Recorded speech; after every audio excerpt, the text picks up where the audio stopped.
Bismillahirrahmanirrahim. Biz bugün sözleydiğen, biz hazırlaşqa tegishlik muhim axloqlarning biri başqalarning ayib ve günahlarını yo'gash. Allah Qur'oni Karimda mundaq deydi. Müminlar ustida yomon so'zlarning tarilishini yoqtirgan odamlar shubhisizki dunyoda va oxiratda qattiq azobga qoldi. Allah sirlarini ve niyetlerini bilib turadi. Sizlar bilmaysizlar. Müminlerin üstüde yaman geplerinin tarqalışını yaxshi ko'radigan kishilar. Bu shunday kishilar bormi dunyoda bor. Hatta o'lqi kofirlar, munofiqlar ichida emas, hatta ba'zida musulmonlar ichidami boshqalarning ayiblarini, boshqalarning tutuvog'ichilik quyruqini tepib olgan vaqtda nihoyat huzurlanib, hayajonlanib, uni boshqalarga darhol taqitadigan, uni yayadigan, shuningdan bir xil zo'q oladigan, nihoyat yomon illat, nurg'un o'zimizni musulmon chaqlaydigan kishilar bor. Bu bizning dinimizde günahını qilish bir günah olsa, mahfiy qilingan bir günahni şu günah qilg'uchi tarafidan yoki boshqalar tarafidan uning oshkorlanishi, uning yeyilishi, boshqalarga jamiyatga tarqatib etilishi şu günahni ishlaganga o'xshash. Hatto uningdanmi yomon günah. Payg'ambar alayhisolamning tarixida bir muhim bir voqea o'tgan ifk hodisasi deymiz. İfk voqeasi. Ya'ni Aisha roziyallohu anha onamizga bir tuhmat chaplangan ve bu tuhmat paydo bo'lgandan keyin nurg'un kishilar o'zi bilib bilmay bu tuhmatning tarqalishiga bevosita yoki vositalik sababkor bo'lib qolgan. Alloh Qur'oni Karimda bu haqda nurg'un oyat nozil qilish orqali bu qiliqning intayin nachar bir axloq ekanligini bizlarga uqtirgan. Bu masala haqida Alloh tuvandik oyatlarni nozil qilgan. O'z vaqtida shu bo'htonni tilinglar bilan tarqatdinglar. Ya'ni Aisha roziyallohu anhoga chaplangan shu bo'htonni tilinglar bilan taqatdinglar. Bilmaydigan narsanglarni ig'izinglar qaldinglar. Men muhim nuqtasi mushu meningcha. Ya'ni sizlarga hech qanday pakiti yo'q. Faqat qashti gaplarni, u yerdan bu yerdan anglab olgan gaplarni sizlar hech qanday dalillamay turib, uning rost yoki yolg'onligini uqmay turibla sizlar taqatdinglar.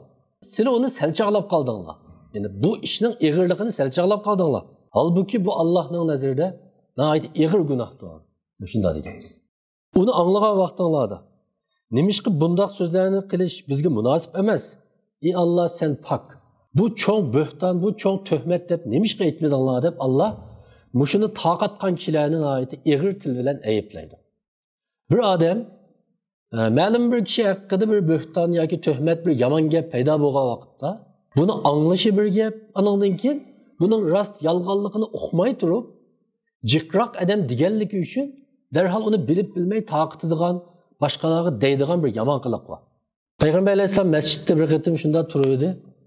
Biraylan keldi, biraylan kelib payg'ambarimizga o'zining qilgan bir yomon gunohini payg'ambarimizga dedi.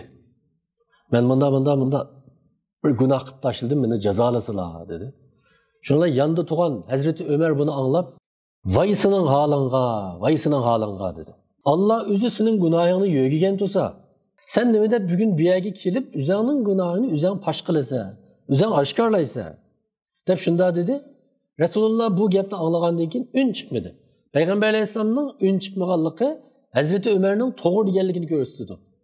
Bizning hadis ilmida hadisga berilgan bir ta'bir, ya'ni bir mazmun nima desa, payg'ambarimizning taqriri, ya'ni sukuti.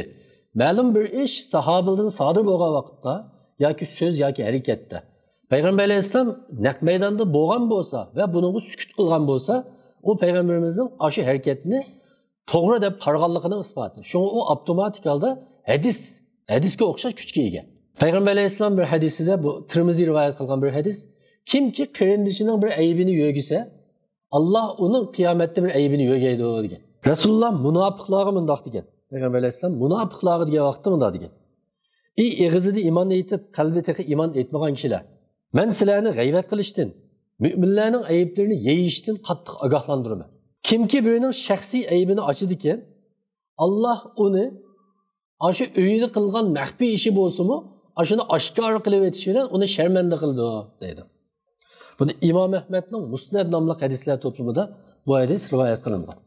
Endi bir inson mayli shaxsiy bir inson bo'lish sifati bilan qanchalik taqvodor, qanchalik yaxshi bo'lishidan qat'iy nazar, har qanday bir insonning o'zini bildigan, ba'zi saqlanay debmi saqlanolmaydigan, ba'zida nafsining kayni kirib, ba'zida qiziqib qilib, ba'zida bir qatim qilib qo'ysam hech qisi yo'q degandek har xil sabablar bilan ba'zi gunohlarni qilib tashlaydi.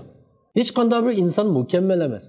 Bayam deganimga o'xshash bir insonning gunoh qilishi bir ish bo'lsa, shu insonning o'zining va boshqalarning bu gunohni yeyishi va boshqalarga deyishi, shu gunohga o'xshash, hatto uningdan ig'ir bir gunoh. Endi biz boshqalarning shu gunohini anglagan vaqtimizda, biz har xil sababdan anglashimiz mumkin. Ba'zi yaqin bir do'stimiz bo'lsa, ko'ngli yerim bo'lib, bir xato ishni qilib tashlagandan keyin ichi rahatsiz bo'lib, bu do'stining yanına kelib dard to'kishi mumkin, men shunda ishni qilib saldim. Endi bu do'stining vazifasi nima?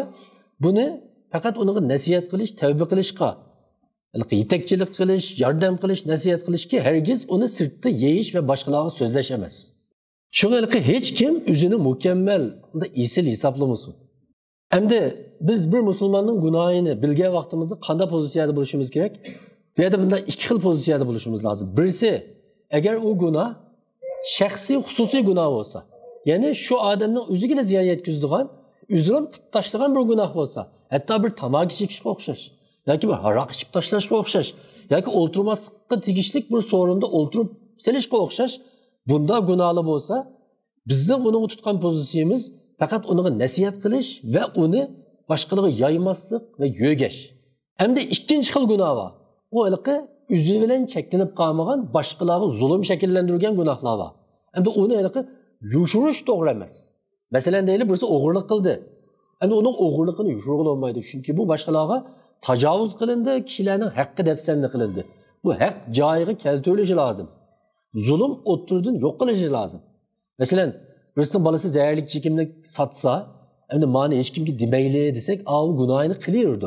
Buni to'xtatamiz. Bu davomda u boshqalarga deyilishi mumkin yoki u o'ttirga chiqishi mumkin. Masalan, bir qozining oldiga berib qolgan gunohlar bor. Endi bu xil gunohlar boshqa. Ammo mayada biz ta'kidlayotganimiz, bir odamning o'zi bilan cheklangan shaxsiy, maxfiy gunohlari bo'lib qolsa, mana shu gunohlarni yaymaslik, boshqalarga tinmaslik degan gap. İnsan degan ait ojiz narsa. Ba'zi vaqtda ham biz e'tirof qilmaylik, ichimizning bir yerlarida boshqalarning, hatto yaqin do'stlarimizning ba'zi bir gunohlarini bilib qolgan vaqtimizda, o'qib qolgan vaqtimizda bir xil o'zimizni yuksak, o'zimizni no'chi hisoblab qolamiz. Ma asli munchilik bu ekanmi? Asli biz uningdan jiq taqvo ekan deb. Shuning bilan uning ishini, qiliqini, hatto uning bilan bo'lgan munosabatda uni usal qiladigan, uning ustidan o'zimizning ustunligini barpo qilishga urinadigan mana yomon qiliqlarimiz bor. Buningdan qat'iy saqlanishimiz lozim. Bu nihoyatda yomon ish. Bir mo'minning gunohi biz foydalanadigan bir dastakka, bir ko'zirga aylanib qolsa, bu nihoyat yomon ish bo'ldi.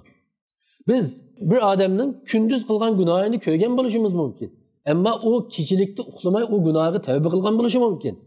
Bir ishni xato qilgan bo'lsa, yana bir yaxshi amal bilan uni dab'i qilgan bo'lishi, ya'ni uninga kaforat bergan bo'lishi mumkin. Ammo biz buni bilmaymiz. Alloh bir mo'minning gunohini Payg'ambar alayhisalom hadisida shundoq deydi. Qiyomat kuni Alloh bir satr ichida, ya'ni bir to'solg'u ichida, ya'ni yo'gib turgan bir odamni chaqirib akilib, shunda yo'gib oladi. Yo'gib olib uningga sen ma gunohni qilganmi deydi. Ha deydi. Sen mani qilganmi deydi. Ha deydi. Mani qilganmi deydi. Ha deydi. Nurg'un gunohlarni degandan keyin adam o'ylaydiki, endi men to'liq tugashdi. Hani bütün gunohlarimni Alloh bilibdi deydi. Shuning bilan Alloh unga men shu dunyoda sening shu ayblaringni yo'g'igimdek, hozirmi sening bu gunohlaringni mag'firat qilib etdi. Demak, Alloh bir insonning shunchalik gunohlarini yo'g'ashga, ya'ni yo'g'ashni yaxshi ko'rdi. Muhimi. Kechirib etishni yaxshi ko'rdi, yo'g'ashni yaxshi ko'rdi. Alloh yo'g'ashni yaxshi ko'rgan yerda bizning echishni, yeyishni yaxshi ko'rishimiz g'oyatda g'alati va xato bir qiliq. Endi oxirida nima uchun boshqalarning gunohini yo'gash muhim? Menimcha biz buni hikmatini asli tahlil qilsak, bu gunohdan saqlanishimizga alohida foydasi bor deb o'ylayman. Birinchi, bir shaxsning, bir mo'minning inovati, obro'yi muqaddas. U cheqilg'ili bo'ladigan narsa emas. Hatto u gunoh sodir qilgan taqdirdami, u gunohidan foydalanib turib, uning obro'yini bir yerga urib oldi deydigan ish emas. Payg'ambar alayhissalom Ka'bani o'zingda qamchili ko'rsatib turib, "Ey Ka'ba, sen intayin ulug', sen nihoyatda buyuk. Ammo bir mo'minning obro'yi, inovati sendanmi buyuk" deb shunday degan. Agar bir odam gunoh sodir qilgandan keyin u yeyilsa, jamiyatda qanday bo'lsa oshkorlangandan keyin bu odamning obro'yi, inovati yerga uriladi. Shuni ola asta bu opçi bir cemiyet yoki jamoat ichidan bu odam shu gunohi tufaylidan asta siqib chiqarilishga boshlaydi. Biz bilib bilmay buni yaklashga boshlaymiz. Aramızga almaslikqa boshlaymiz. Shuni bilan asta bu odamning tavba qilib musulmonlar jamiyatiga qayta qo'shilib verish fursatini biz o'zimizning shu pozitsiyasi orqali cheklab qo'yamiz. Chunki asta g'iribsingandan keyin musulmonlar jamoatiga ketilmaydi. Ketilmagandan keyin qanday bo'ldi? Biz tunugun deganimizga o'xshash yolg'iz qolgan kishi bilan shayton billa. Shayton uni asta ozdurishga boshlaydi. Uning qayta musulmonlarning qo'yniga qaytirib akilish vazifamiz borki, hergiz uning bir gunohini tutib olib, uni aramizdan siqib chiqaradigan, uning inovatini yerga uradigan haqqimiz yo'q. Hatto shu sabab tufaylidan qanday bo'ldi? U yomon yo'lga menib ketish ehtimolliqi nihoyat kuchli bo'ldi. Chunki men to'g'ri bir gunohni qilib tashladim, xatolikni sodir qildim. Men uni ya nafsimning kayni kirib yoki shaytonning kayni kirib qilib tashladim. Ammo men tavba qilyapman. Halbuki mening qarindoshlarim jamiyatdagilar buni qabul qilmadi, meni chetga qoqdi, o'z qo'yniga olmadi degan bir hissiyotga kelgandan keyin bu kishida dal aksicha asta shaytonning qudratishi yoki o'zining ojizligi tufaylidan texmi yomon yo'lga menib ketish ehtimolligi bo'ldi. Bir kino var, Joker deb. Bu kinoda qanday mazmun var desa, uning bir aybi var. Başqa bilan paranglashgan vaqtda bu o'zini tutanmay, kulib tashlaydi. Nəhayət yuqori ovozda kulib etadigan bir yomon qiliqi var. Shuning bilan boshqalarning yanında doim gap qilgandan keyin bu kulsa, boshqalar buni davomli zanglik qildi, masxara qiladi. Bu nəhayət ko'ngli yerim bo'ldi. Ammo buni saqaytay debmi, saqaytanmaydi bu. Shuning bilan bu men zodi yaxshi odam bo'ldim deb nurg'un so'rinlarda yaxshi bo'lishga tirishsimi, insonlar buni bu aybi tufaylidan uni doim o'sal qilib, inovatini tushirib, oxiri bu odam xap vaqosini deb rasmiy yomon yo'lga bordi. Oxiri nihoyatda mashhur qotilga aylanib ketadi. Ya'ni jamiyat bir odamning yaxshi odam bo'lish fursatini tatib olsa, bu shunda yomon oqibatli kelib chiqishi mumkin. Bizning unda haqqimiz yo'q. Bir odamni bir gunoh qildi debla uning qayta yenib kelish haqqini tatib oladigan haqqimiz yo'q. Tarixda bunda bir voqea esimda. Bu Parisli bilan Rumli o'ttirisidagi bir urushda, milodiyadan burunqi bir urushda Afinaliklarning, Spartaliklarning qishiga, ya'ni Parislarga qarshi ular 300 kishi bilan urushmoqchi bo'ldi.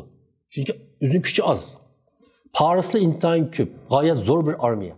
Shuning bilan Spartaliklarga ularning ichida mana o'zi jang qilolmaydigan, o'lqa taqquturqi intayin ko'rimsiz dok bir odam keladi.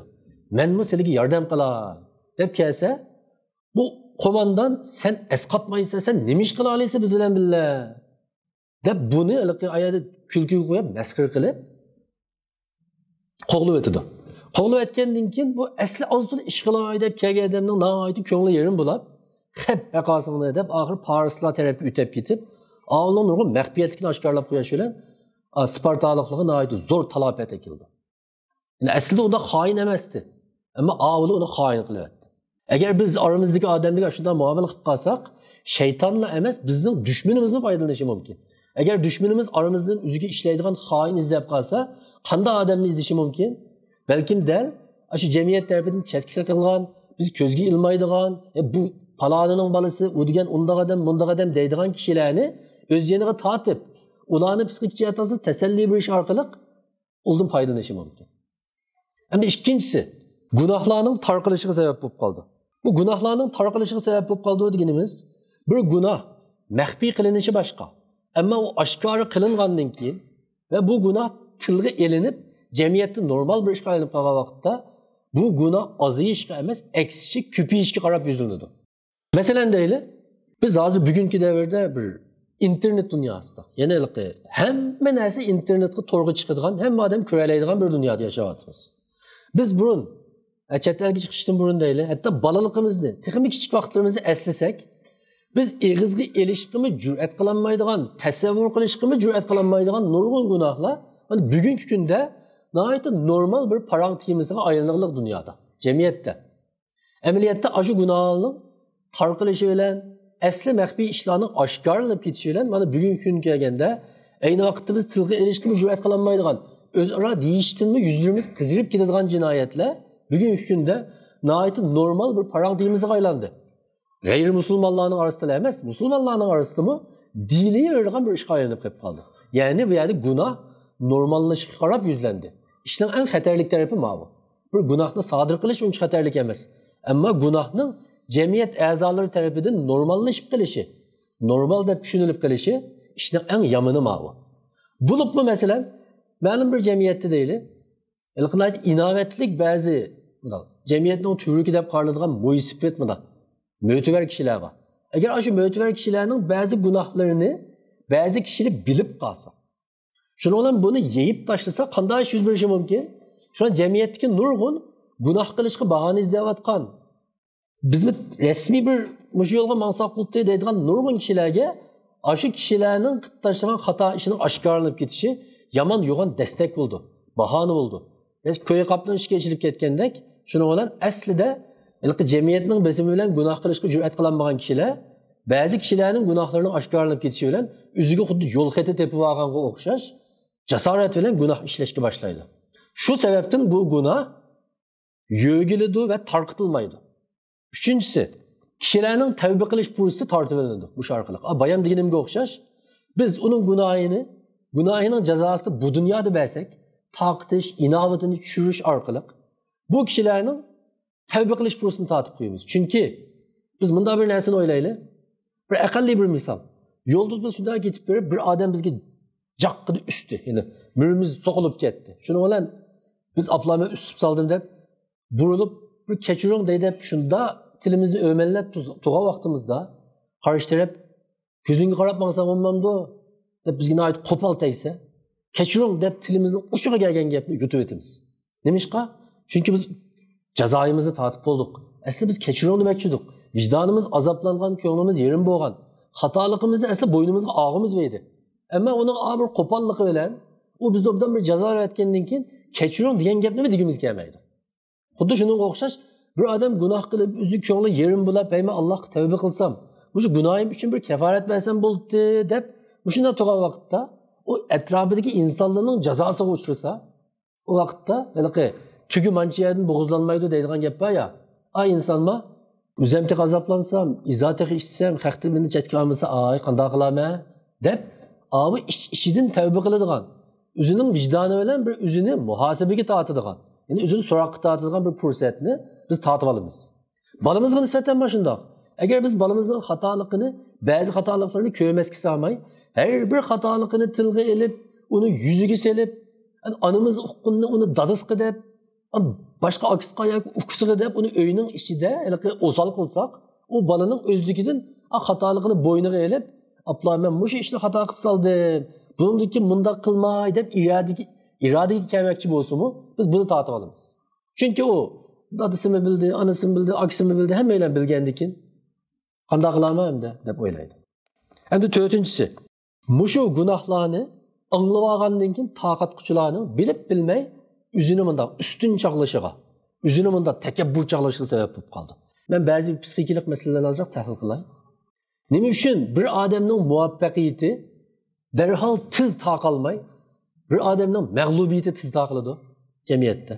Masalan, bir odam bunda jiq pul tepibdi degan gapdan, "Mao ajoyib dum tushibdi" degan gap tiz taqiladi. Chunki insonlar atrofidagi kishilarning mag'lubiyatidan nurg'un kishilar ichining tigining bir yerlarda huzurlanadi, qo'shildi. Uni boshqalarga taqatgan vaqtda va bilmagan vaqtida o'zini bir xil ustun, o'zini bir xil siz degan bunda gunoh qilgan odam, ammo men degan mana qaltis odam deydigan bir saxta tuyg'uga kirib qoladi. Shu tufaylidan uning ani taqitishi bir xilliqi. Biz andiq emas mena degan narsa va taqatgan vaqtdagi ichki tuyg'usida paloni mundaq qilib qoladish degan vaqtimizda bizdagi tuyg'u qanday? Biz uldinjiq yaxshi kelmoqma adash demoqchi. Qaramoqqa yaxshidek qilgani bilan amaliyotda bu bizni texmi takabburlashtirib o'tadigan nihoyat xatarlik bir psixik illat bu. Allah eng avval bizni gunoh sodir qilishdan saqlasin.